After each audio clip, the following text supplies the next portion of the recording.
Բարի երեկո, Ազատություն TV-ի ուղիղ եթերը լրատվական կենտրոնն է շարունակում։ Այսօրվա թողարկման ընթացքում դիտեք։ Հայաստանի արտգործնախարարն Ադրբեջանի հետ շատ մոտ ապագայում հարաբերությունների կարգավորումը իրատեսական է համարում։ Զուգահեռ հավելում Բաքուն պայմանագրի ստորագրման իր նախապայմաններից չի հրաժարվում։ Չկա որևէ շոշափելի արդյունք, որը ես կարող եմ ձեզ ներկայացնել։ Փաշինյան-Էրդողան հեռախոսազրույց է տեղի ունեցել Անկարայի Հայաստանի վարչապետի նախաձեռնությամբ։ Ազգային ժողովի նախագահը չի բացառում, որ սահմանադրության մեջ այնպիսի փոփոխություններ նախաձեռնեն, որոնք հնարավոր կդարձնեն կաթողիկոսի ընտրությանը պետության մասնակցությունը։ Առնվազն այդ կառույցը թափանցիկ դարձնելու համար։ Ռուբեն Վարդանյանի փաստաբանը իր պաշտպանյալի գործով իրավական խնդիրներին է անդրադարձել։ Երևանում Ադրբեջանի նման բռնապետական երկրի փաստաբանի քայլն աննախադեպ են որակում։ Առանցքային հաղորդագրություն այն էր, որ մենք գործ ունենք մի մեղադրանքի հետ, որը փաստեր չունի։ Ռուսաստանի Դաշնային ժողովի Դաշնության խորհրդի նախագահ Մատվիենկոին խորհրդարանի խոսնակ Սիմոնյանն անձամբ է դիմավորել։ Կիևն ու Մոսկվան շարունակում են քննադատել միմյանց, Դոնալդ Թրամփը խաղաղությունը մոտ չի համարում։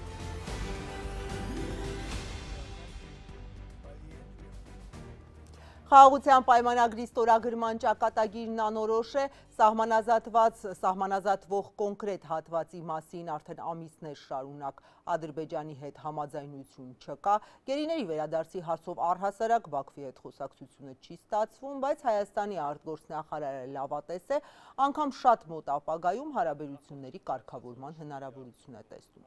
Ազատությունը հետաքրքրվել է այսքան բաց մնացած հարցերի դեպքում, Արարատ Միրզոյանի օպտիմիզմի հիմնավորումը որն է,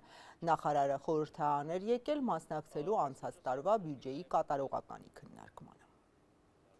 Հայաստանի արտգործնախարարը թե Ադրբեջանի, թե Թուրքիայի հետ շատ մոտ ապագայում հարաբերությունների կարգավորումը իրատեսական է համարում։ Զուգահեռ նաև հավելում Բաքուն խաղաղության պայմանագրի ստորագրման իր նախապայմաններից չի հրաժարվում։ Մոտ 3 ամիս է փաստաթուղթը համաձայնեցված է, բայց Ադրբեջանը այն ստորագրելուց առաջ պահանջում է լուծարել ԵԱՀԿ Մինսկի խումբը եւ փոխել Հայաստանի սահմանադրությունը։ Ըստ Միրզոյանի, իրենք ադրբեջանական կողմի հետ հատկապես վերջին դեմ-արդեմ հանդիպումներին ադրբեջանցի պաշտոնյաներին փորձում են բացատրել մասնավորապես այն, թե ինչու հիմնավոր չեն Հայաստանի սահմանադրության վերաբերյալ նրանց մտահոգությունները։ Մենք միաժամանակ նաև ասում ենք, որ նայեք, այս պատճառով դա խնդիր չի։ Բայց եթե խնդիրը կա, քիչ առաջ նկարագրեցի, սենց լուծում եւ այլ մեր հանդիպումների մեծ հաշվով իմաստ եւ հիմնական խոսակցությունը վերջի շրջանում, հատկապես տեքստի ուրեմն համաձայնությունից հետո ստեցան այս ոգով եւ այս ոճով ընթանում, բայց սա ընթացքն է, չկա որևէ շոշափելի արդյունք, որը ես կարող եմ հիմա ձեզ ներկայացնել։ Հայկական կողմը պատրաստ է խաղաղության պայմանագրի ստորագրմանը զուգահեռ նաև Մինսկի խմբի լուծարման հայտարարություն ստորագրել։ Սահմանադրության փոփոխության վերաբերյալ Երևանից պնդում են, թե այն Բաքվի նկատմամբ տարածքային պահանջներ չի պարունակում։ Իսկ ստորագրումից հետո, եթե սահմանադրական դատարանը հակառակ որոշումը կայացնի, Հայաստանում հանրաքվե կանցկացվի։ Եթե Բաքուն հակառակ Երևանի այս բացատրությունների նախապայմաններից չի հրաժարվում, ինչ հիմք ունի արտգործնախարարի լավատեսությունը, որ մոտալուտ ապագայում հայ-ադրբեջանական խաղաղության պայմանագիրը կստորագրվի։ Ազատության այս հարցին արտգործնախարարը կրկնեց նույն միտքը, թե ինքը տեսնում է կարգավորման համար բացված պատուհան։ Այո, իսկապես իրական հնարավորություն կա շատ մոտ ապագայում հաստատել խաղաղություն Հայաստանի եւ Ադրբեջանի միջև, ինստիտուցիոնալիզացված խաղաղություն, ստորագրել պայմանագիրը եւ գալ ընդհանուր հայտարարի այդ եւ հարակից մնացած հարցերի շուրջ։ Ինչքանով կարող իրականանա այս իմ տեսած հնարավորությունը, դա իհարկե բոլորովին այլ հարց է։ Հայաստան-Թուրքիա կարգավորման հարցում նախարարի լավատեսությունը ևս հնչեց առանց կոնկրետ հիմքերի։ Այստեղ ավելի քան 3 տարի է կողմերի միջև քննարկումներ կան, բայց մինչ այս պահը ձեռք բերված պայմանավորվածությունները դեռ թղթի վրա են։ Ինչ փուլում են սահմանազատման աշխատանքները։ Հարցը նախարարին ուղղեցին թե ընդդիմադիր պատգամավորները, թե լրագրողները։ Կես տարի է սահմանազատման հանձնաժողովները համաձայնել են գործընթացը շարունակել հյուսիսից Հայաստանի, Ադրբեջանի և Վրաստանի սահմանների հատման կետից և այնուհետև հարավային ուղղությամբ հյուսիսից հարավ մինչև Հայաստանի և Ադրբեջանի սահմանը Իրանի հետ։ Նախարարն ասաց, այս պահին քննարկումները մեթոդաբանության շուրջ են։ Եթե դուք ուզում եք ասեք, վայ, այդ process-ը կանգնել ամտել է փակուղի, չի ընթանում, չի լինելու, այդպես չի, ընդհանրապես այդպես չի։ Այսօր էլ քննարկումը ընթանում, ես բառացի ասացի, կարող եմ կրկնել, այդ հանձնաժողովների առնվազն ղեկավարների միջև եւ հուսով եմ, որ որոշակի փոխըմբռնման հասնելուց հետո գետնի վրա նաեւ այդ գործընթացը կշարունակվի։ Արարատ Միրզոյանը այսօր սահմանազատման իրականացումը ներկայացնում էր որպես մի գործընթաց, որը երկար քննարկումներ է պահանջում։ Մինչդեռ անցած տարի գարնանը Տավուշի հատվածում այն իրականացվեց 2 ամսից էլ պակաս ժամանակահատվածում, ընդ որում առանց կանոնակարգի հաստատման Բաքվին 4 գյուղ վերադարձվեց։ Սահմանազատման շուրջ գլխավոր հարցը մնում է ադրբեջանական զորքերի դուրսբերումը հայկական 208 քառակուսի կիլոմետր օկուպացված տարածքներից։ Ադրբեջանից հայտարարել են այդ տարածքներից դուրս գալու մտադրություն չունեն։ Արդյոք Բաքվի հետ կա ըմբռնում այդ հարցում։ Նախարարը պնդեց սահմանազատման կանոնակարգով խնդիրը լուծվում է։ Ով ինչ հայտարարի, չհայտարարի, իրավական գործընթացը մնում է իրավական գործընթաց։ Այդ թղթով է գնում։ Կապրենք, կաշխատենք, կապրենք, կտեսնենք, որ շատ տեսական հարցնում ենք, իսկ կարա սենց լինի, իսկ կարա նենց լինի։ Դուք հուսով եմ լրագրողներդ գոնե համաշխարհային լուրերին հետևում եք։ Այդպես չի, որ ամեն ինչ տրամաբանությամբ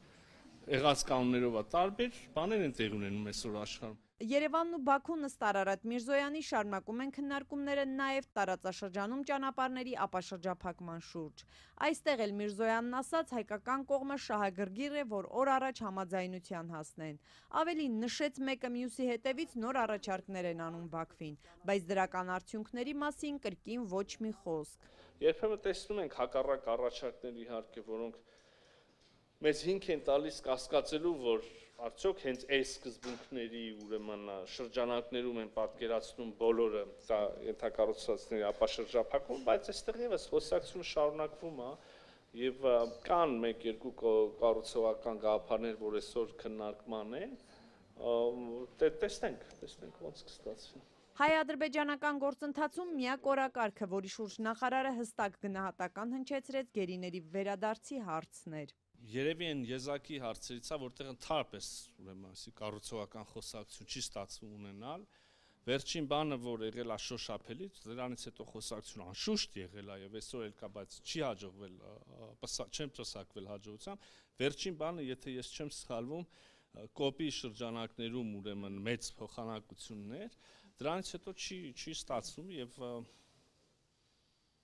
այստեղ երևի ոչ մեկս էլ մեծ ուրեմն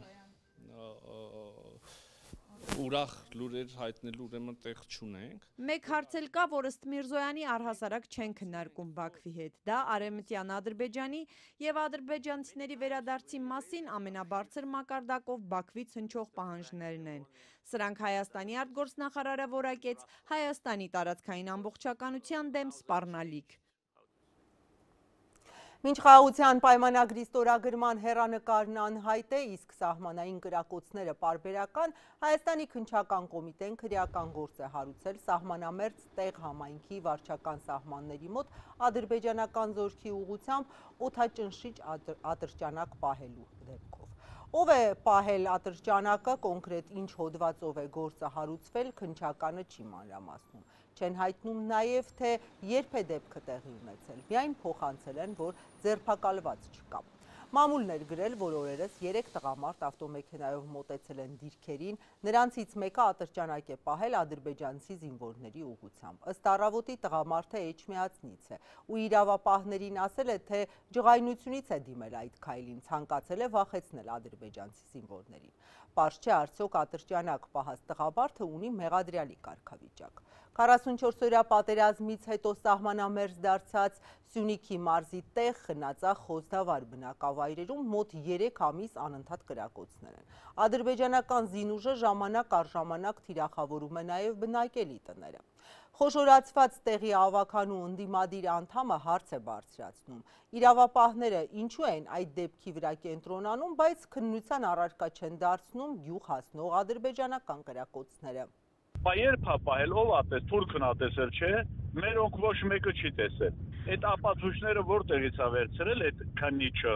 մեր հարգարժան։ Անհասկանալի բան է, ցավը տանեմ, ես չեմ կարող ուղեղը չի մտնում, այդ ինչ քրեական գործ են հարուցել։ Դե թողան այս սահմանամերձ գյուղեր, Խոզնավար, Խնածախ, Արավուս, տենց գան, մի հատ նայեն տեսնեն ամեն օր որ կրակում են, մեր գլխավերևով պատրոնները գնում է, որ կրակում են Խոզնավար, բայց խիչ են Թուրքի վրա բան գործ հարուցում։ Հիմա իրանք ամեն օր կրակում են, Խոզնավարում կրակում են ոչխար են սպանում, կրակում են, չեմ անում, լուսամուտ են ջարդում, կրակում են ջրատաքացուցիչների այդ բաներն են տրակացնում։ Այդ իրանց համար, իրանց հերոսի կոչում են տամ, մեդալ են տամ, մերն էլ որ մի ասեք բան, ով է ապացուցել, որ Թուրքի վրա է պահել, կրակել, սպանել, որ քրեական գործ են հարուցում։ Մարդիկ հողագործություն են անում, այգի են մշակել։ Իրանց պոստի տակ գնում են այգի են մշակում, պոստի անմիջապես տակը մարդիկ անում են, բա ինչ անեն։ Նորմալ չի, բայց 3 ամիսա կրակում են, մեր կողմից պատասխան չեն տալիս, որ տան պատերազմ պետք է սկսվի, ոնց է նորմալ, որ մեր կողմից գնացել են ադրբեջանցիների վրա զենք են պահել։ Վարչապետը հեռախոսազրույց է ունեցել Թուրքիայի նախագահի հետ, հայտնել են կառավարությունից։ Փաշինյանն ու Էրդողանը քննարկել են Հայաստան-Թուրքիա հարաբերություններին և տարածաշրջանային զարգացումներին վերաբերող հարցեր, պայմանավորվել շարունակել երկխոսությունը։ Բարձրացված հարցերն ու կողմերի դիրքորոշումները սակայն Երևանից պաշտոնական հաղորդագրության մեջ չկան, փոխանակված շնորհավորանքների մանրամասներ են նկարագրված։ Մեջբերեմ, վարչապետը Թուրքիայի նախագահին շնորհավորել է Կուրբան Բայրամի առիթով, Թուրքիայի նախագահը Հայաստանի վարչապետին շնորհավորել է Եվրոպական քաղաքական համայնքի գագաթնաժողովը 2026-ի գարնանը Հայաստանում անցկացնելու առիթով։ Թուրքիայի նախագահի գրասենյակից փոխանցել են զրույցը կայացել է Հայաստանի վարչապետի նախաձեռնությամբ։ Ընդգծելով տարածաշրջանում համապարփակ կարգավորման և Ադրբեջանի ու Հայաստանի միջև խաղաղ բանակցությունների կարևորությունը, նախագահ Էրդողանը իր գոհունակությունն է հայտնել Թուրքիայի և Հայաստանի միջև շփումների կապակցությամբ, ասված է թուրքական կողմի հաղորդագրությունում։ Երևանն ու Անկարան 2021-ի վերջից փորձում են կարգավորել հարաբերությունները, բայց պայմանավորվածությունները տարիներով իրականություն չեն դառնում։ Օրինակ, երրորդ երկրների քաղաքացիների համար սահմանը բացելու պայմանավորվածությունը չի իրագործվում արդեն 3-րդ տարին։ Հրավիրել քաղաքակրթական և մշակութային հետազոտությունների կենտրոնի գիտաշխատող քաղաքագետ Նարեկ Սուքիասյանին։ Բարի երեկո, պարոն Սուքիասյան, շնորհակալ եմ հրավերս ընդունելու համար։ Բարի երեկո։ Պարոն Սուքիասյան, արտգործնախարարի այսօրվա լավատեսական հայտարարությունները, թե հնարավորություն կա Ադրբեջանի և Թուրքիայի հետ դրական հանգուցալուծման հասցնել կարգավորումը, որքանով իրատեսության հետ աղերս ունեն։ Տեսեք, կան տարբերություններ հավանականության ու հնարավորության մասին։ Հնարավորություն առ այն, որ Հայաստանը և Ադրբեջանը կամ Հայաստանը և Թուրքիան կարող են կարգավորել հարաբերությունները, ֆիքսվենք առաջինի վրա, հայ-ադրբեջանականի, կարծում իրոք կան, այսինքն հնարավորության առումով, որ կարելի է ստորագրել պայմանագիր, կարող ենք դրա մասին խոսել, որովհետև պայմանագրի բոլոր կետերը համաձայնեցված են, նման հնարավորություն սրանից առաջ չի եղել։ Այս առումով այո, հնարավորություն կա, բայց ես խոսք է գնում հավանականության մասին, այսինքն ինչքանով է դա իրականում ռեալ, ինչքանով դա կարող է տեղի ունենալ, կարծում եմ այստեղ առանձնապես մեծ հույսերի կարիք չկա, որովհետև այն բոլոր հիմնապատճառները, որոնք մնում էին խոչընդոտ կարգավորման գործընթացում, դրանք շարունակվում են եւ Ադրբեջանի կողմից չեն երևում որևէ լուրջ քայլեր, որոնք մեզ կհուշեին բարձր հավանականության մասին հարաբերությունների կարգավորման վերաբերյալ։ Եվ Փաշինյան-Էրդողան այսօրվա հեռախոսազրույցի մասին պաշտոնական հաղորդագրությունը շատ հակիրճ է, մեկ նախադասություն այն մասին, թե ղեկավարները պայմանավորվել են շարունակել երկխոսությունը։ Ձեր գնահատմամբ այդ երկխոսությունը ուր կարող է տանել, հաշվի առնելով, որ Թուրքիան Ադրբեջանի ամենամոտ դաշնակիցն է եւ պայմանավորվածություններն էլ հայ-թուրքական գետնի վրա իրականություն չեն դառնում։ Երկխոսությունը իհարկե անհրաժեշտ ու կարևոր է, եթե կա ցանկությունը հարևանների հետ հարաբերությունների կարգավորման, առանց դրա հնարավոր չէ եւ չեմ կարծում, որ սենյակում փակվել է եւ որևէ մեկի հետ սկզբունքորեն չխոսելը լավ ռազմավարություն է, խոսել հարկավոր է։ Թուրքիայի հետ երկխոսության դեպքում կա մի խնդիր ցավոք սրտի, քրոնիկ, որը հետապնդել է այս հարաբերությունները, դա այն պարագան է, որ հայ-թուրքական երկխոսությունը կամ Հայաստան-Թուրքիա երկխոսությունը հազվադեպ, եթե երբևիցե հենց հայ-թուրքական Հայաստան-Թուրքիա հարաբերությունների մասին։ Ցավոք սրտի դրանք ավելի շուտ պայմանավորվում են Թուրքիա, ԱՄՆ, Ռուսաստան, Հայաստան, ԱՄՆ, Հայաստան, Ադրբեջան եւ այլ նկատառումներով, քան հենց Հայաստան-Թուրքիա երկկողմ հարաբերությունների շահերով։ Եթե այդպես լիներ, եթե հենց այս երկուսի մասին լիներ կարգավորման գործընթաց, ապա կարծում եմ, որ արդեն վաղուց դրանք կարգավորված կլինեն կամ առնվազն ինչ-որ առաջին լուրջ առաջընթաց մենք տեսած կլինեինք։ Ցավոք սրտի այս պահին եւ վերջին տասնամյակում գնալով էլ ավելի Ադրբեջանի լծակները Թուրքիայի վրա եւ հատկապես երկու գործող կառավարող ադմինիստրացիաների միջև այնքան սերտ ու կարեւոր են, որ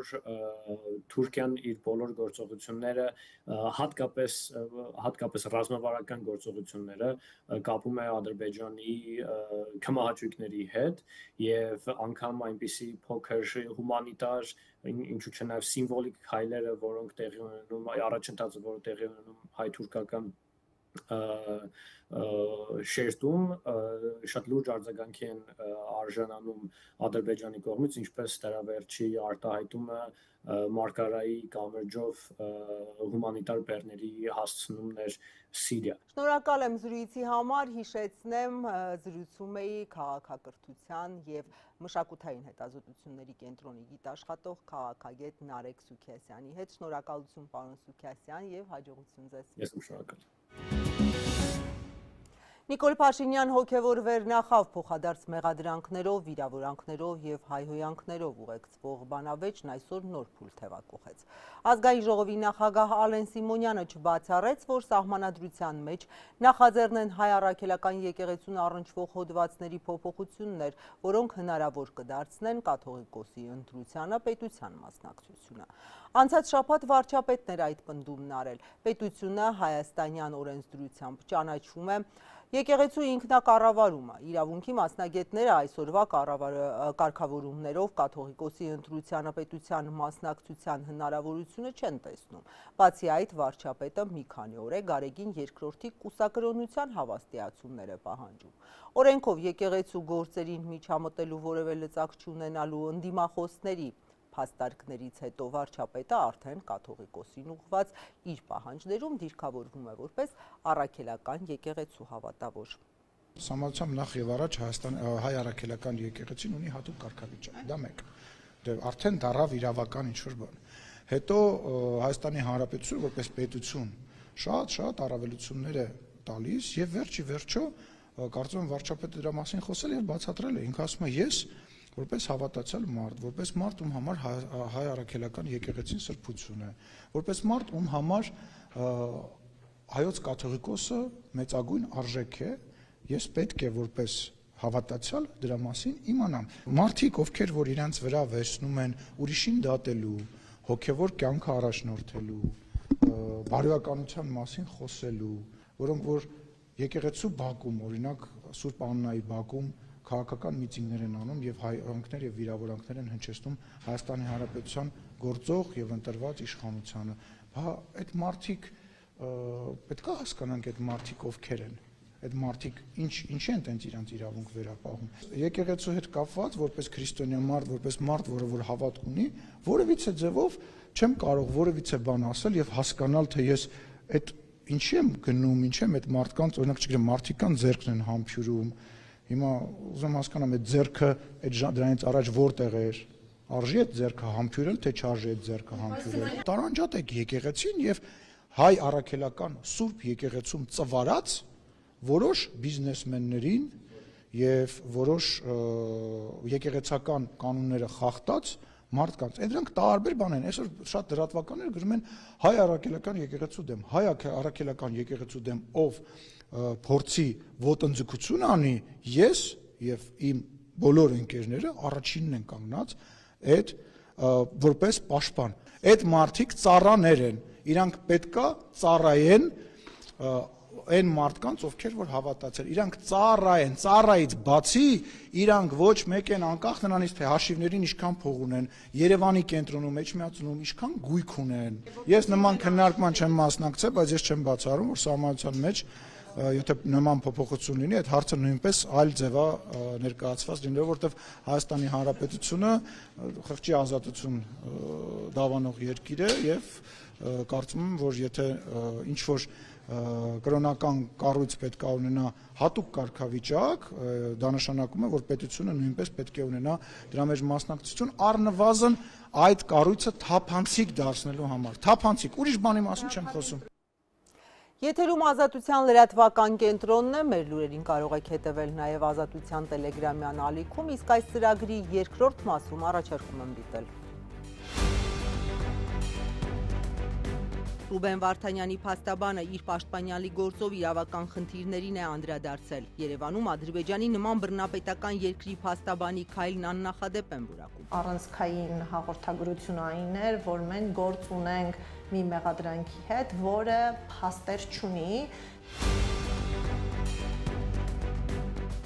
Ռուսաստանի Դաշնային ժողովի Դաշնության խորհրդի նախագահ Մատվիենկոին խորհրդարանի խոսնակ Սիմոնյանն անձամբ է դիմավորել։ Կիևն ու Մոսկվան շարունակում են քննադատել միմյանց, Դոնալդ Թրամփը խաղաղությունը մոտ չի համարում։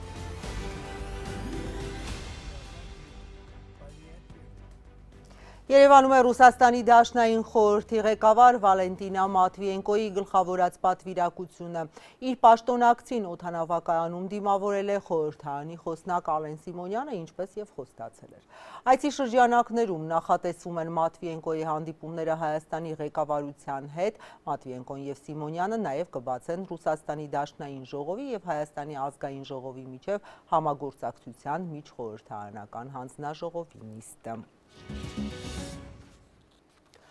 Բաքվի ռազմական դատարանի առջև կանգնած Ռուբեն Վարդանյանի փաստաբան Աբրահամ Բերմանը հայտարարում է, որ իր պաշտպանյալի դեմ Ադրբեջանի դատախազության ներկայացրած նյութերի վերլուծությունը վեր է հանել իրավական մի շարք լուրջ խնդիրներ։ Փաստաբանն ըստ էության նշում է, որ Վարդանյանին վերագրող արարքները նրա հետ կապ չունեն։ Վարդանյանի մեղադրական եզրակացության վերաբերյալ Բերմանի մեկնաբանությունը հրապարակվել է Ռուբեն Վարդանյանի պաշտոնական էջում։ Չնայած Ադրբեջանում գործունեություն ծավալող փաստաբանը իր մեկնաբանության մեջ զերծ է մնում կտրուկ գնահատականներից, սակայն շեշտում է անմեղության կանխավարկածի պաշտպանության իրավունքները, արդար դատաքննության, Ադրբեջանի միջազգային պարտավորությունների կարևորությունը։ Ռուբեն Վարդանյանը, որը Արցախի պետնախարար է եղել ընդամենը 3.5 ամիս ու երբեք չի համակարգել ռազմական ոլորտը, մեղադրվում է 4 տասնյակից ավելի հոդվածներով։ Ահաբեկչությունից պատերազմ կազմակերպելուց մինչև զանգվածային սպանություններ։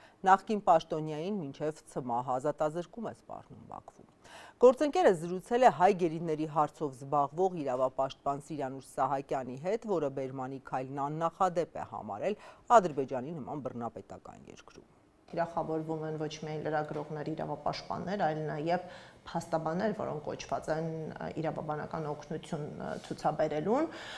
եւ հասկանալի է, որ փաստաբանը կարող է նման սպառնալիքների ենթարկվել, ունի որոշակի կաշկանդվածություն, բայց հաշվի առնելով խախտումների աղաղակող բնույթը, դրանց ինտենսիվությունը եւ շարունակականությունը, կարծում եմ փաստաբանը ընտրել է նաև հրապարակային խոսելու այդ մեխանիզմը, իհարկե մեր գնահատմամբ տեքստը բավականին զուսպ էր, այստեղ բացառապես մասնագիտական վերլուծություններ կային, բայց այն չէր պարունակում որևէ գնահատական որակում, այլ պայմաններում կարծում եմ անգամ փաստաբանը կարող էր խոսել առանձին ադրբեջանցի պաշտոնյաների հանցավոր գործունեության մասին կամ կարող էր խոսել նաև էթնիկ մոտիվներով խտրական քաղաքականության կամ հետապնդումների մասին, այս տեքստը զերծ էր նման գնահատականներից, ինչը հասկանալի է, փաստաբանը այստեղ առաջնորդվել է իր վստահորդի շահերը ներկայացնելու նկատառումներով եւ բացառապես մնացել է մասնագիտական տիրույթում կանխելու հնարավոր ճնշումները, հետապնդումները իր նկատմամբ պայմանավորված հենց մասնագիտական գործունեությամբ։ Չնայած որակումներ, այսպես կոշտ ձևակերպումներ չկան, այնուամենայնիվ շեշտադրումներ կան։ Իհարկե, տեքստը բավականին լուրջ էր խնդիրներ դուրս բերելու դիտանկյունից, այստեղ տարբեր խախտումներ էին վկայակոչված, բայց կարծում եմ առանցքային հաղորդագրությունը այն էր, որ մենք գործ ունենք մի մեղադրանքի հետ, որը փաստեր չունի, եւ այդ մեղադրանքի շրջանակներում ոչ թե քննարկում են Ռուբեն Վարդանյանի կոնկրետ արարքներ, որոշակի ժամանակահատվածում, որոշակի վայրում կատարված, այլ քննարկվում է մի ողջ ազգի պատմություն, պատմական ժամանակահատված եւ հավաքական գործունեությունը որակվում է որպես հանցագործություն եւ դրա բեռը դրվում է կոնկրետ անհատի վրա։ Հրազենի գործադրմամբ տարեցտարի հանցագործությունների թվի ավելացումը ոստիկանությունը 2020-ի պատերազմից հետո ապօրինի զենքի շրջանառության ծավալների մեծացման է բացատրում։ Ընդդիմախոսները հակադարձում են իրական պատճառը ոստիկանության վատ աշխատանքն է։ Վերջին շրջանում հրազենով միջադեպերը իրար են հաջորդում, կրակում են նաև օրը ցերեկով։ Ապօրինի զենք եւ ռազմամթերք պահելը հանդիսանում է քրեորեն պատժելի արարք։ 2020-ի 44-օրյա պատերազմից հետո անհետ կորած 17000 ինքնաձիգերի մի մասը հայտնաբերվել է, սակայն դրանց մի զգալի հատվածը դեռ անհետ կորած է համարվում։ Թե անցած շուրջ 5 տարիների ընթացքում 17000 ավտոմատից քանիսն է հաջողվել հայտնաբերել, իրավապահները կոնկրետ թիվ չեն հնչեցնում։ Դե հստակ տեղեկատվություն չեմ կարող ասել։ Քրեական ոստիկանության գլխավոր վարչության քրեաբանական վերլուծության եւ իրավապահ համագործակցության վարչության պետ գնդապետ Վաչե Հովսեփյանը ազատության հետ զրույցում նշում է, որ պաշտպանության նախարարության իրականացրած գործողությունների արդյունքում այդ 17000-ից մի զգալի մասը հայտնաբերվել է, մի մասը, որը հայտնվել է ապօրինի շրջանառության մեջ, իրավապահ մարմիններն են հայտնաբերել։ Այն անձինք, ովքեր որ հնարավոր է իրենց մոտ պահեն, ովքեր մասնակցել են, ովքեր ստացել են հրազեն, սակայն չեն վերադարձրել դրանց բոլորի տվյալները մշակվել է, նրանց հետ տարվել են թիրախային աշխատանքներ եւ մի զգալի խմբաքանակ էլ այդ աշխատանքների արդյունքում է հայտնաբերվել։ Բայց դեռ չենք կարող ասել, որ 17000-ն էլ հայտնաբերված է, ճիշտ է։ Ոչ, չենք կարող ասել։ Կարող ենք ասել, որ մի զգալի մասը դեռ մնում է անհայտ, թե որտեղ է։ Այո։ Իդեպ անհետ կորած 17000 ինքնաձիգերը 2020 թվականի պատերազմի ժամանակ քաղաքացիներին էր բաժանվել վարչապետի որոշմամբ։ Փաշինյանն այդ փաստը հաստատել էր 2021-ին նախընտրական քարոզարշավի ընթացքում։ Թե ինչու ժողովրդին բաժանված զենքը պետությունը ետ չէր հավաքել, մնում է անհայտ։ Այն, որ վերջին տարիներին Հայաստանում արձանագրվում է հրազենի գործադրմամբ կատարվող հանցագործությունների աճ, բարձրաձայնում են նաև ոլորտի պատասխանատուները։ Միայն 2024-ին ըստ ներքին գործերի նախարարի արձանագրվել է հրազենի գործադրմամբ կատարված 109 հանցագործության դեպք, 15-ով ավելի շատ, քան 2023-ին։ Միայն Երևանում գրեթե ամեն ամիս հրազենի գործադրմամբ հանցագործություններ են տեղի ունենում։ Ոստիկանությունն արձանագրված դեպքերի մասին տեղեկատվություն չի տրամադրում եւ հանրությունը դրանց հիմնականում ծանոթանում է ֆոտոլրագրող Գագիկ Շամշյանի տեսանյութերից։ Դեպքի վայրում հայտնաբերել են բավականին այրան հետքեր, եւ ըստ հիվանդանոցից ստացված զանգի վիրավորներից մեկը մահացել է կամ մեկ զոհ, մեկ վիրավոր։ Ոստիկանությունը ունի նաև տեղեկություններ, որ վիրավորները հիվանդանոց են տեղափոխվել հրազենային վնասվածքներով։ Ամբողջ տարածքը այրուն է։ Դատելով այդ հրապարակումներից հրազենի գործադրմամբ հանցագործությունները մայրաքաղաքում կատարվում են թե օրը ցերեկով եւ թե գիշերով, հիմնականում բանուկ հատվածներում, նաեւ շենքերի բակերում։ Արձանագրվում են հրազենից վիրավորումներ ու մահեր։ Դուք ունեք սրա բացատրությունը, ինչու է այս իրավիճակը ստեղծվել մայրաքաղաքում։ Նախ պետք է նշեմ, որ ընդհանուր հանցավորության մակարդակը բնական աճի միտում է արձանագրում եւ դրանից անմասն չեն նաեւ հրազենով կատարվող հանցագործությունները։ Մյուս կողմից գաղտնիք չէ, որ 2020 թվականին եւ դրանից հետո տեղի ունեցած պատերազմական իրադարձությունները որոշակի բացասական իրենց ազդեցություն ունեցան նաեւ այս դաշտում եւ հանրապետությունում ավելացավ ապօրինի զենք եւ ռազմամթերքի շրջանառության ծավալը։ Հիմնականում սրանք են պատճառները, որ բացասական ֆոն են ստեղծել եւ որոշակի աճ է գրանցվել հրազենով կատարվող հանցագործությունների։ Այս տարվա առաջին 5 ամիսներին էլ զենքով կատարված հանցագործությունները աճել են։ Ոստիկանությունն արդեն իսկ արձանագրել է 66 դեպք, մինչդեռ նախորդ տարի նույն ժամանակահատվածում այդ թիվը 50 էր։ Իսկ այդ հանցագործություններից ունեք որոշակի տվյալներ, քանի տոկոսն է բացահայտված։ Ինչ վերաբերում է բացահայտման ցուցանիշներին, պետք է նշեմ, որ հրազենով կատարվող հանցագործությունների բավականին բարձր բացահայտման ցուցանիշ ունենք։ Ընթացիկ ժամանակահատվածում հրազենով կատարվող հանցագործությունների գրեթե 88%-ը բացահայտված է։ Ինչու այս հանցագործության բացահայտելիության բարձր ցուցանիշներին ու ապօրինի զենքի հայտնաբերման աճող թվերին զուգահեռ Երևանի փողոցներում կրակոցները չեն դադարում։ Ոստիկանության տվյալներով այս տարվա 5 ամիսների ընթացքում ապօրինի շրջանառությունից դուրս է բերվել ավելի քան 1000 միավոր զենք, կրկնակի ավելի շատ, քան նախորդ տարի։ Իրավապաշտպան Դանիել Յոհաննիսյանի համոզմամբ հրազենի գործադրմամբ կատարվող հանցագործությունների թիվն աճում է ոստիկանության վատ աշխատանքի ու իրավապահ մարմինների նկատմամբ հանրության ցածր վստահության պատճառով։ Յոհաննիսյանն ընդգծում է 2023-ի Արցախի էթնիկ զտումից հետո Ղարաբաղից Հայաստան զենք չի եկել։ Արցախցիները Հայաստան են եկել ադրբեջանական անցակետով եւ դա պարզապես հնարավոր չէր։ Ապօրինի զենքը շրջանառության մեջ է հայտնվել 2020-ի պատերազմից հետո, բայց դրանից անցել է 5 տարի, իսկ հրազենի գործադրմամբ կատարվող հանցագործությունները կտրուկ աճել են 2024-ից։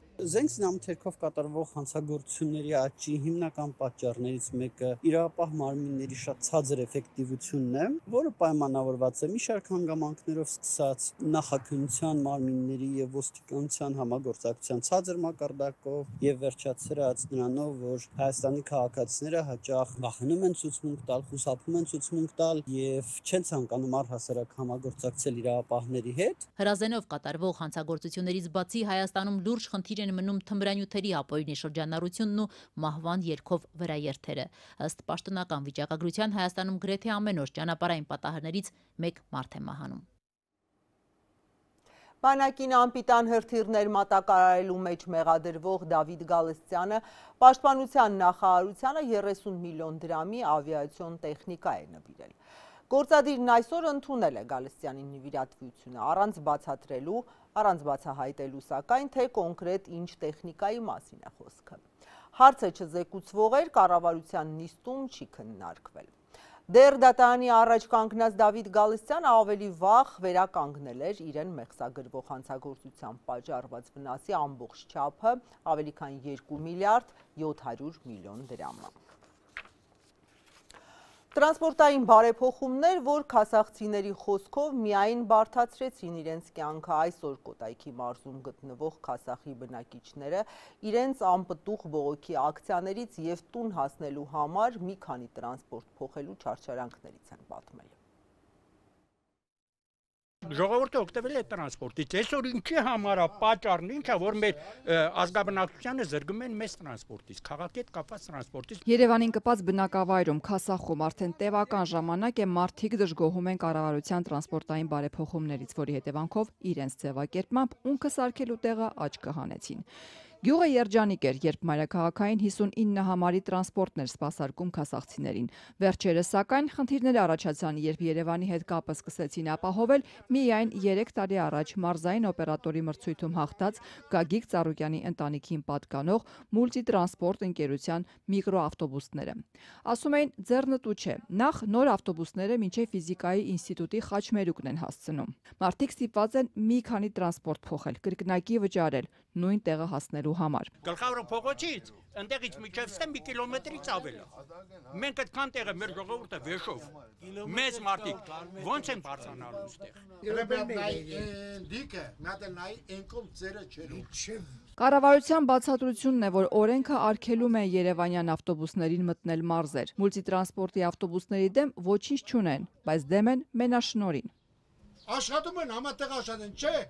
չի թողում, без прицел պահում է։ Ու իրեն ասած անցնում է, մեր ասածը չի անցնում։ Ազատության տեսախցիկը նկատեց Ծառուկյանի ընտանիքին պատկանող թիվ 276 միկրոավտոբուսները 20 րոպեն մեկ կանոնավոր գնում գալիս էին, բայց կիսադատարկ։ Միկրոավտոբուսի վարորդները տեսախցիկի առջև խոսել չցանկացան, խոստովանեցին, թեկուզ դատարկ, բայց Երևան-Քասախ-Երևան երթուղին առավոտվա 7-ից մինչև 9:30 150 դրամով սպասարկում են։ Հարևան Պրոշյանում էլ նույն խնդիրն էր, այստեղ սակայն գյուղացիների 25 համարի ավտոբուսի պայքարը արդյունք տվեց։ Մուլտիտրանսպորտի 277 համարի միկրոավտոբուսը հին ավտոբուսին գծից չգցեց։ Պրոշյանցի Սերգո Մուրադյանն ու Մարիամ Պետրոսյանը այսօր սակայն այլ խնդրով էին եկել կառավարության դիմաց ակցիայի։ 277 համարը կարծես թե անհանգստացնում է ժողովրդին, որովհետև արդեն մի քանիսը դիմել են եւ ոմանք 277 համարի երթուղու վարորդներից ոմանք ասում են չմտածեք, որ սա վերջնական որոշում է։ Միևնույնն է, այդ երթուղում մնալու է միայն 277 համարը, 25 համարը ուշ թե շուտ ուղևորներին են ասել, ուշ թե շուտ դուրս է գալու երթուղուց։ Մեզ չխոչընդոտ են, թող իրենք էլ աշխատեն, 25 համարն էլ աշխատի։ Կոտայքի մարզպետ Ահարոն Սահակյանը այսօր թռուցիկ անդրադարձավ պրոշյանցիների եւ քասախցիների խնդրին։ Լուծումը բանակցում ենք, պետք է հասկանալ։ Պնդեց, սպառնալիքների մասին տեղեկություն չունի։ Մուլտիտրանսպորտից էլ չեն արձագանքել։ Օրվա ավարտին Քասախ համայնքի բնակիչներից Արթուր Մարդանյանը Ազատությանը հայտնեց, որ մարզպետի հետ հանդիպել են։ Կառուցողական զրույց էր, սակայն մարզպետը ժամանակ է խնդրել լուծում գտնելու համար։ Ռուս իրավապահները քրեական գործ են հարուցել չեչեն ուժայինների կողմից առևանգված հայկական ծագում ունեցող գործարար Արեգ Շեպիխինի դեմ։ Թշնամություն տարածելու ծայրահեղականության դրդելու հոդվածով տեղական լրատվամիջոցները հաղորդում են, որ իրավապահները նրան երեկվանից պահում են քննչական կոմիտեում, թույլ չեն տվել քնել կամ շփվել փաստաբանի հետ։ Շեպիխինին առևանգել էին շաբաթվա սկզբին տասնյակ մարդկանց աչքի առջև Telegram ալիքներում տարածված տեսանյութերում երևում էր, ինչպես են մի քանի տղամարդիկ նրան ուժով քարշ տվել Մոսկովյան կայարանից, խցկել մեքենայի բեռնախցիկ։ Ողջ այդ ընթացքում Արեգ Շեպիխինը օգնություն էր խնդրել անցորդներից, հորդորել ոստիկանություն կանչել, սակայն որևէ մեկը անգամ տարածքում ներկա ոստիկանները չէին միջամտել։ Բարձրացված աղմուկից հետո նախորդին նրան ազատ էին արձակել բռնության հետքերով, Չեչնիայի իշխանություններն էլ հայտարարել էին, թե նրան ոչ թե առևանգել էին, այլ բերման ենթարկել։ Շեպիխինն ավելի վաղ իր սոցիալական կայքի էջում վիրավորական արտահայտություններ էր արել չեչենների Ղուրանի մասին, ինչից հետո տեղի պատգամավորներից մեկը հորդորել էր նրան մեջբերեմ կարգի հրավիրել։ Ղրիմի կամրջի մոտ պայթյունից հետո ռուսական կողմը ուկրաինացիների հետ շփումները չի դադարեցնի։ Մինչ ռուս-ուկրաինական բանակցությունների նոր փուլից չկա հստակություն, Ուկրաինայի շուրջ վերջին զարգացումները քննարկել են Միացյալ Նահանգների եւ Ռուսաստանի նախագահները, որից հետո ռուս-ուկրաինական պատերազմին արագորեն վերջ դնելու խոստում տված Դոնալդ Թրամփը եզրահանգել է, թե խաղաղությունը մոտ չէ։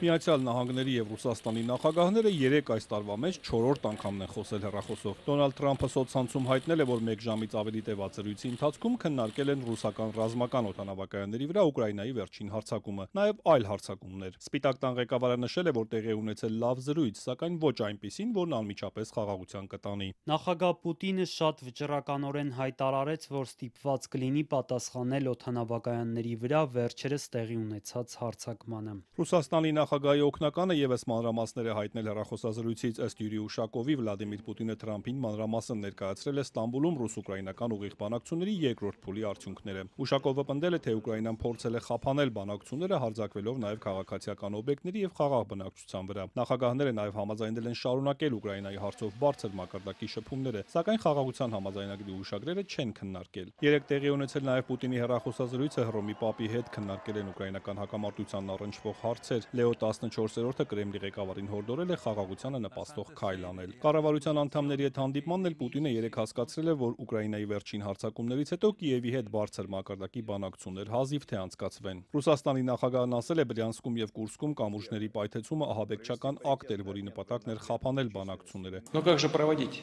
в этих условиях подобные встречи? Բայց ինչպես կարող են այս պայմաններում նման հանդիպումներ անցկացվել։ Ինչի մասին կարող ենք խոսել։ Ով է բանակցում նրանց հետ, ովքեր աբեկչության վրա են խաղադրույք անում։ Ինչու պետք է խրախուսենք նրանց, դադարեցնելով մարտական գործողությունները։ Կրեմլի խոսնակն իր հերթին հայտարարել է, որ Ուկրաինայի կողմից Ռուսաստանում կամուրջների պայթեցումը ահաբեկչական գործողություն է, որը հետագա բանակցությունների ժամանակ չեն կարող նկատի չունենալ։ Но вы знаете, что на вчерашнем совещании нашим министром иностранных дел Գիտեք, որ երեք նախագահի եւ կառավարության հանդիպմանը մեր արտգործնախարարը տեսակետ հայտնեց, որ չնայած այդ փաստին, անհրաժեշտ է շարունակել շփումները աշխատանքային մակարդակով, եւ պետության ղեկավարը սատարեց այս դիրքորոշումը։ И эта точка зрения была поддержана главой государства. Թրամփի գրառումից հետո, որ Պուտինը խոստացել է պատասխանել ռուսական ռազմական օդանավակայանների վրա հարձակմանը, Ուկրաինայի նախագահը միջազգային հանրությանը կոչ է արել թուլություն չցուցաբերել Պուտինի սպառնալիքների առաջ։ Վլադիմիր Զելենսկին սոցցանցում գրել է, որ երբ աշխարհը թույլ է արձագանքում, Պուտինը դա անցալում է որպես ազդակ, որ պատրաստ են աչք փակել իր հանցանքների վրա եւ նորերն է գործում։ Իսկ ռազմական դրությունը մնում է լարված, ռուսական անօդաչուները շարունակում են հարվածել Ուկրաինայի քաղաքներին։ Չեռնիգովում սպանվել է 5, վիրավորվել 6 մարդ։ Խարկովում բնակելի շենքերին անօդաչուների հարվածներից հրդեհներ են բռնկվել, կա 17 վիրավոր։ Ուկրաինական կողմը եւս անօդաչուներով հարվածել է Ռոստովին եւ ռուսական այլ քաղաքների։